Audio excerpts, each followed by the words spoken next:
How's it going there, everybody? It's Mr. Zen over here bringing guys a brand new video. And for today's segment, guys, I'm going to be talking about The Walking Dead, folks. Yes, today is Friday the 13th. And with the series premiere of The Walking Dead Season 8 coming soon, I'm going to be reviewing, guys, Season 7 of The Walking Dead, just for you folks out there who haven't actually caught up, or at least want to, get a little fresh back of the memories from the actual Season 7. But without further ado, guys, let's get on with this review, because of the fact that Season 7, it's a round of applause, folks. Round of applause. The Walking Dead definitely is sticking home to the comics, folks, with Jeffrey Dean Morgan's freaking performance as Negan, folks. Oh my freaking god, man. Jeffrey Dean Morgan was definitely a good casting choice to play as freaking Negan. Every single moment that Negan freaking comes on, oh my freaking god, I'm just like in the back of my seat watching, like, oh my god, what scene is he gonna do now? What scene is he gonna do now from the comics? Oh my god, he did the scene from the comics. Jeffrey D. Morgan definitely knows how to freaking act, folks. Like, honestly, I respect freaking Jeffrey D. Morgan after watching The Walking Dead. I watched him on Supernatural, so don't get me wrong, but he wasn't that as prominent in the early seasons of Supernatural, but watching him now, I could see why this guy definitely is a monster of an actor, man. Like, holy cow, he got the so much charisma of Negan's character from the comics that I was thinking, like, there's no way Jeffrey D. Morgan's gonna get it. No way. He seems too old looking to be playing as Negan, but no, he got it right. Down to the way he took down his enemies, down to the way he talks to Rick, down to the way he curses at his enemies, and down to the way he condescends his friends. Everything that Negan did in the actual Walking Dead is actually pretty much the same as it was in the comics. And trust me, I seen the comics, and Negan was definitely a character that I feared if I were to see in an actual live series right there. I'd be like, holy cow, like Negan's gonna be this monster that's just gonna come in here. But no, Jeffrey D. Morgan, you got this, man. And honestly, without Negan's actual performance in this actual season, it actually makes up for all the little side missions and side actual quests that were actually happening around Season 7 as well, that it makes you wonder, like, oh, what else are they gonna pop out? And definitely, they did so much for Season 7, folks. AMC, I am respecting you for what you guys did. That's why I can't wait for what's gonna happen in Season 8. But like I said, we're gonna stick to Season 7. So, yeah, there's another character that they did actually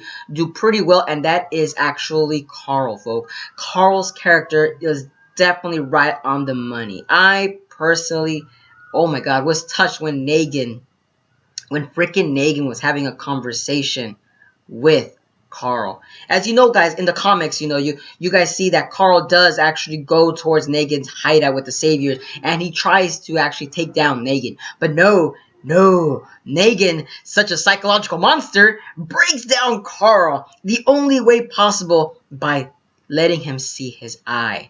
As that definitely was another interesting point of the series, because of the fact that, we all seen Carl's character as this stoic character. It shows no emotion whatsoever. It's just a machine that's ready to actually attack any of these zombies themselves. So then, of course, you're wondering, wait a minute. Whoa, Negan's breaking down Carl, something that his father hasn't really been able to do, not necessarily in a sense that, and it's funny too, guys, because honestly, the interactions between Carl and Negan is way more realistic as a father-son kind of deal than versus what Carl and Rick has. Because if you guys think about it, Carl and Rick are more likely just surviving on instinct alone, that they're both more of like a wolf pack than necessarily like a traditional, American family, having lunch, having dinner, talking about feelings, versus, Carl and Rick are right there. They're just like, oh, we need to get food. Oh, so we need to do this. We need to do that. Okay, so we need to scrummage. Like they're just trying to like just do everything that is possible in their power in order to get, to survive, versus how Negan and Carl's interactions were very, very, very, very, very much sentimental, folks. I mean, for Pete's sakes, he was telling Carl throughout the time, what is something that your mother or father used to sing to you? Oh, don't, and he was telling, like, don't lie to me. Don't lie. I was like, oh my god, like, this is something like a father-son kind of, like, dialogue going, that would be happening right here. Which I thought to myself was still on point, because of the fact that, you see the interaction between Carl and Negan, even though, Negan might just off with Carl's head at any given moment. But Negan doesn't do that. He's respecting Rick and saying, I respect you, Rick. I brought your son into my house and your house. And, he just see that, like, I take care of my people.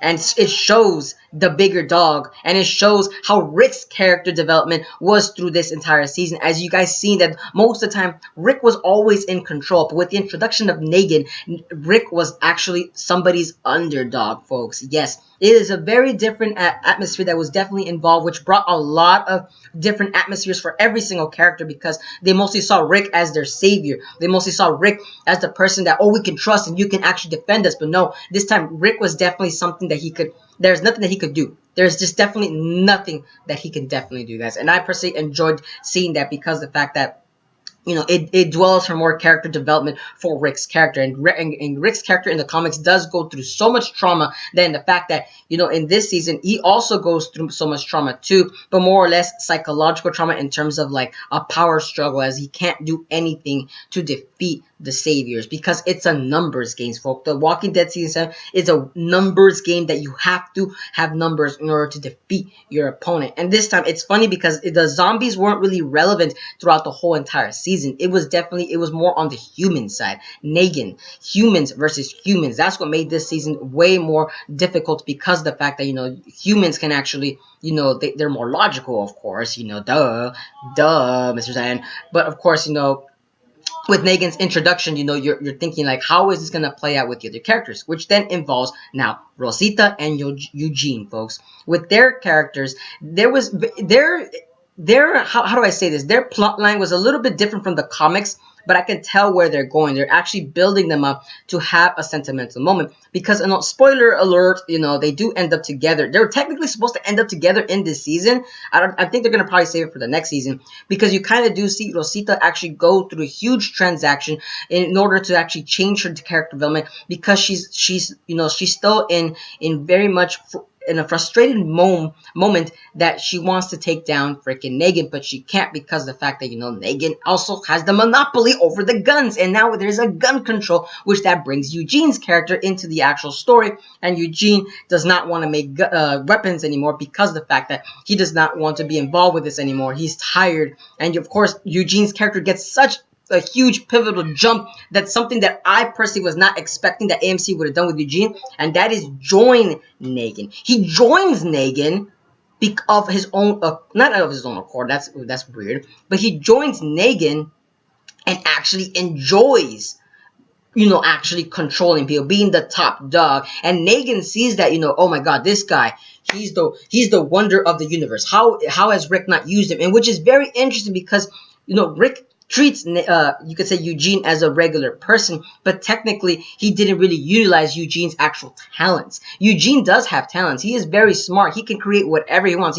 I believe he's a PhD doctor, if I remember correctly. But anyway, the point is, like I said, Eugene and Rosita's actual characters was very entertaining. Seeing how Sasha and of course Rosita have their little tender moments, that was very interesting. But to me, that was more of a closing moment, because of the fact that, Sasha, of course, does actually, rest in peace at the end of the season. But, of course, that was bringing them more closer together, seeing their friendship. And it seems that their tender moment together actually brought them closer enough to the fact that, that because they have one enemy that they had to face, then from there on, they were able to overcome their, you could say their trials that they were both actually having flustered over. Very interesting episodes, too, by the way. But like I said, Rosita, I can't wait to see what more she has to have in store for the next season, because, if I remember correctly, in the comics, she does get pregnant by, I think she's supposed to be pregnant, if I remember correctly. And I don't think they actually haven't hinted it in the actual series yet. So, interesting how they're going to go about with that actual part. Maybe they're going to actually change it to Eugene. Eugene might be actually may impregnate her. Maybe that's how it might go. But I'm not too sure. But let's see how that goes. Now, another character that I do want to talk about, like I said, after Eugene and Rosita, those two were very prominent, is actually Spencer's character. Ooh, man, that episode was definitely raw. folks. Raw to the point that you're just right in your seat, edging and thrilling, because Spencer's character in the comics was something of very pivotal, and it was supposed to show the pivotal point of how each of the characters that Rick controls, or actually say are under his domain. It shows that Rick is definitely not in control. Negan is in control here, but Negan does it through fear, power, and shows that, you know, that everybody is within each other. Like I said, it shows a very distinction between how Rick controls his people and how Negan controls people. Negan controls people through you could say a socialistic, very controlling society, versus, you know, Rick has a very democratic, you know, society in itself. But the way that the Rick society is, it's crumbling down. It crumbles down so easily versus, you could say, Negan's. It's more controlled, more refined, but yes, you have no life. Your life is literally to work for Negan. You work and that's it, but you bettering the society. As you guys can kind of see, the saviors were really moving up. If you guys think about it, they had a system. It was very robotic, but at the same time, you know, it technically isn't living as well. It was the only way for them to survive under Negan's law. And now back to actually Spencer, because the fact that this all relates back to Spencer, folks. Because with Spencer, you're looking at this like, wait a minute, why are you mentioning, you know, with Negan's actual, you know, society rules and anything? It's because the fact that Rick couldn't control his people. His people are very independent. They're very strong-willed people, but at the same time, that's also Rick's actual own weakness, because of the fact that because they're so independent, you know, they can actually crumble Rick himself. So technically, Rick's actual group is more based on trust. That's what it basically is. Versus Negan is more on the fear of like, oh, you should follow me, but only me, and don't you dare break my rules, or it's the iron. My bad, not but it's actually the iron, folks. Ooh, we'll get that to a moment. But like I said, though, Spencer, back to Spencer. You know, you're kind of thinking like, wait a minute. Spencer, are they gonna do the scene with Spencer and Negan? And yes, they freaking did, folks. Oh my freaking god, that scene was monstrous. The dialogue between Negan and Spencer was something very interesting, because the fact that you see Spencer trying to control Negan, as you can see that Negan, like I said, back at it again. He actually still tells everybody that he trusts Rick. He trusts Rick because he gets the job done. He trusts Rick because he's somebody that he knows he can rely on to get the job done too. Not just trust, but he relies on him, and he knows that Rick is the only person that is capable of leading all these people because of his strong-willed. Unlike Spencer, who is weak-willed, he'd rather have somebody actually do the job for him versus him not getting the supplies. It was very interesting seeing how that dialogue went about, because you saw that Spencer's actual motive was very childlike. He just was pouting because of the fact that he's not in charge, versus how Rick is actually taking control because he actually does things to get things done. But like I said, but then, you know, you see Negan say, you know what, this guy's an X Factor and he needs to be taken down. And he does it in the same way the comics does, showing off his guts on the floor. Oh my freaking god. I thought they were never gonna do that. Oh my freaking god. That was intense, folks. That was freaking intense. Oh my god. And that's the thing that I liked about, like I said, AMC is doing wonderful between Negan's actual story with all of them. Like I said, it's very interesting how they're going about. Oh man. R.I.P. Spencer. R.I.P. He did a good role. So, pobrecito. But like I said, we gotta move on. Like I said, then there's other characters too that were very interesting. Ezekiel, you know, we see that in Ezekiel's actual status. We see how their actual roles were involved in the Walking Dead universe, and we see that, you know, all these the kingdom, you know, Alexandria, the hilltop, you see that all these are coming together slowly at the end of the season. But like I said, with Ezekiel's actual part, it's very interesting because I read the comics, and technically Ezekiel was supposed to go with someone else. Yeah, I'm assuming that's because they probably wanted to actually break barriers. They want to be like, oh, you know, white with black and black with other people. They're trying to destroy the racial barriers themselves, which is very interesting because that way they're not following the actual comics straight to the T. It's very interesting how they're gonna be. I wonder how that's gonna go with Rick's actual character too, huh? Very interesting, right, guys? And also Ezekiel's character, but which Ezekiel, it's so funny because Ezekiel, man, oh my God, man, Ezekiel, he's a very interesting character, but with Maggie actually around, and with the other, what is it called, the Hilltop Colony, with Ezekiel and the Hilltop Colony, huh? I wonder how that's gonna be playing about, because Ezekiel's character, I'm just laughing at the fact that, like, how is he gonna survive? Because, man, like, Ezekiel's character just, in my honest opinion, seems like a very weak character. They kind of like really pinpointed it throughout the whole entire season. If you guys think about it, though, every time they were exchanging supplies with with Negan's group, you always saw that Ezekiel was always saying, "Morgan, what do you think? Morgan, what do you think? Oh, my counsel, what do you think?" It's like, Ezekiel, do you not have a brain for yourself? Like, I mean, I understand you're thinking all as one group, but at the same time, Ezekiel does need to take as a leadership stance, because the fact, you need to show who's boss. But Ezekiel does have his moments. But, like, to me, it seems like Ezekiel is weak-willed a little bit. He is weak-willed because of the fact, it's the people that he's around. They're not as technically strong. The only one that's really been strong was Morgan. Morgan was the only one that's strong. And it's interesting how Morgan's character was actually good with Ezekiel, because it actually it actually really did balance out. I'm not gonna lie. It really did. But yeah, let's see. Who else are we missing, folks? Let's see. We can talk about Ezekiel. Oh, let's not forget Maggie, folks. Maggie's character involved. Now, her character is interesting. As you know, she was on the sidelines throughout the whole time, but with Jesus around, it was very interesting because you see that she's starting to take a leadership role, unlike Ezekiel.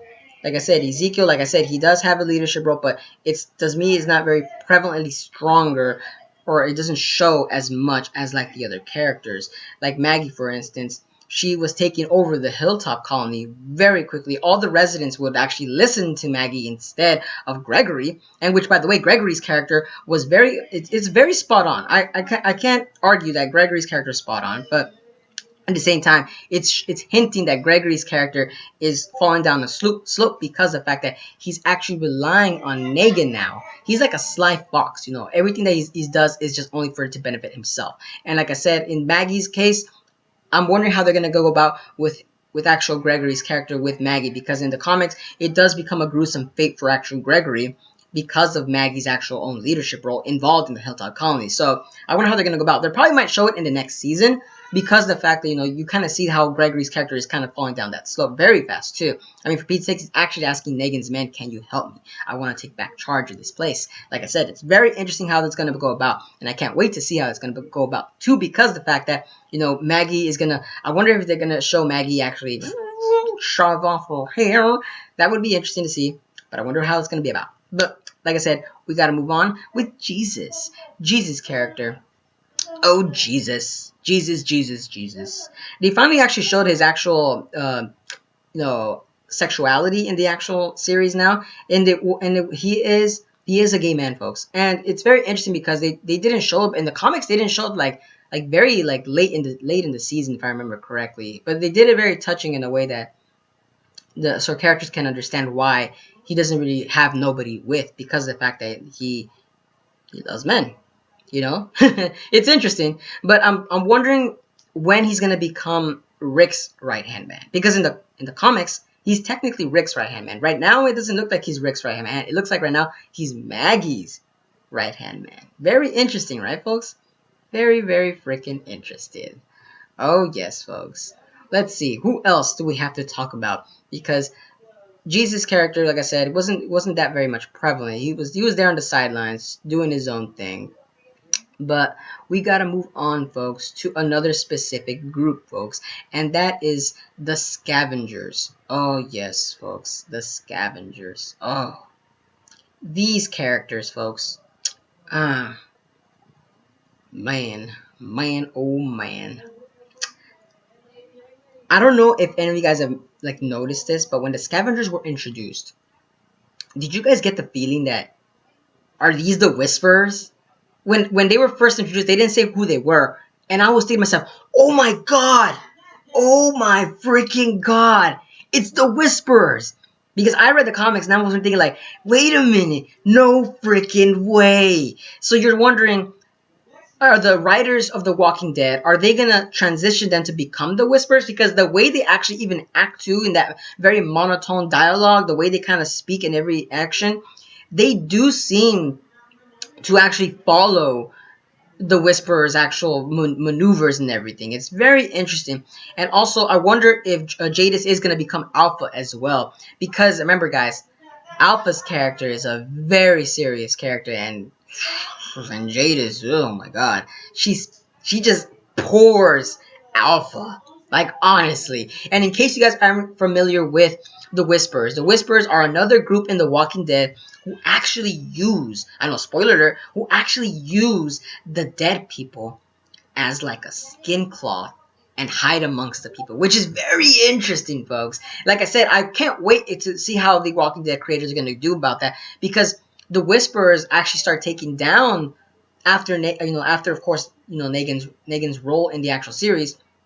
I wonder if that's how they're going to introduce the Whisperers after Negan or during Negan's actual involvement with the next season. It's going to be interesting if you guys think about it, because of the fact that the Whisperers they have a militia of zombies at their disposal that they can disperse anytime. And they didn't really mention that with the scavengers. They live in a junkyard, but still, you're wondering too, like, what the heck, man? Like, maybe they do have it. We just haven't seen it, huh? But like I said, though, just the way that AMC teases at these characters is very interesting. Man, I'm telling you guys, ooh, season 7 is just delicious.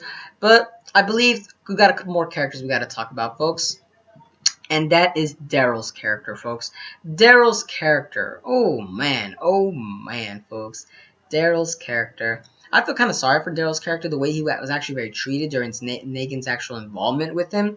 But he was kind of left on the sidelines throughout the whole entire time, because of the fact that they wanted to focus on Rick, Rosita. They wanted to focus on other characters to show them how powerful they are, backstories, and Dwight's character too. But with Daryl, he was more or less to say that the fact that he was kind of like our eyes. We were seeing everything that was going on in Negan's actual world through the eyes of Daryl. Because remember, Daryl is not really involved in the comics. So technically, the way it was very interesting how they dealt with actual Daryl's character. He was just a very lonely person over there sweeping the floors of Negan's corridors. And you're wondering too, like, oh my god, like, how is Daryl gonna survive? Throughout the whole entire season, it was very teased that he could possibly actually be dead, because the fact that Negan doesn't play around. But he survived. He survived, folks. He survived, and oh my god. Can't wait to see how they're going to involve him in Season 8, folks. Can't wait. But last character that I do want to talk about, guys, and that is Dwight's character, folks. Dwight's character, yes. Ooh, yes. It's very interesting how they introduced this character to a very malicious person, but over the course of the season, you see that he starts turning around, or not necessarily turn around. It's more or less, the more backstory you get, you see that there's a reason why he follows Negan, and plus the fact that Negan also constantly shouts the reason why Dwight's following him, but it's because of love, folks. Dwight's character is something of a very romantic kind of theme going on, because the fact that his lover is actually one of Negan's thousands of wives, but in order for her to have a perfect life, he will do anything that Negan will tell him to do. It's very interesting to see how that goes about, because honestly, Dwight's character also involves with the rebellion against Negan. So I love the fact that how they actually dealt with Dwight's character near the end of the season, how they showed that his wife ran away, and it showed that once his wife ran away, there was nothing that Negan could hold Dwight back, and it showed just how quickly Dwight was able to rebel against Negan. Very interesting. And it's also interesting to see how Dwight's character with Daryl, they both were very similar in a sense, because of the fact that, they come from very distinctive pasts, and they both tried talking to each other, but, you could tell that Dwight didn't want to let him in, because of the fact that he did not want to seem weak throughout the whole entire time. He wanted to be on top. But like I said, now Dwight and Daryl are kind of seeing eye to eye, but necessarily Daryl's not looking at him eye eye. More like he wants to bash his head in and say, "You, how dare you? How dare you come here?" Because you guys think about it. Daryl was trying to change Dwight's opinion back at Negan's place. He was trying to tell him, like, oh no, like what's with you? What's the deal with you? You just seem so serious. There's a reason why he's like that. But it's very interesting, guys, how Dwight's character is going to be playing about in the next season, because I can't wait how he's going to play against Negan. Because remember, Dwight's a very important character in the comics. In the Rebellion Against Negan, he's a very important character. I just don't want to spoil it because it's going to ruin the surprise of season 8. And plus, I don't want to make everybody assume that it's going to happen in season 8 too. But Dwight is one character to watch out for, guys. Watch him out in season 8, folks. But I'm gonna say that's about it for everything. I believe I said about like everything that happened in season 7.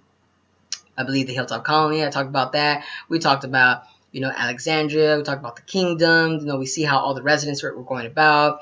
We see like all of them are coming together, and I love the fact that at the end of the season they all came together and fought against Negan, and it showed that Negan was on the ropes. It showed that. It definitely did. But like I said though, very interesting. Proud of AMC for doing season 7. Can't wait for season 8. But like I said, let me know down in the comments below, guys, as to what are you guys' thoughts on season 7. Did you guys enjoy it? Did you guys find it very similar to the comics, or did you guys actually find a lot of actual themes that were going about? Because like I said, The Walking Dead is sometimes it actually is very philosophical, very philosophical, folks, because of the fact that every single character has some theme going on with them.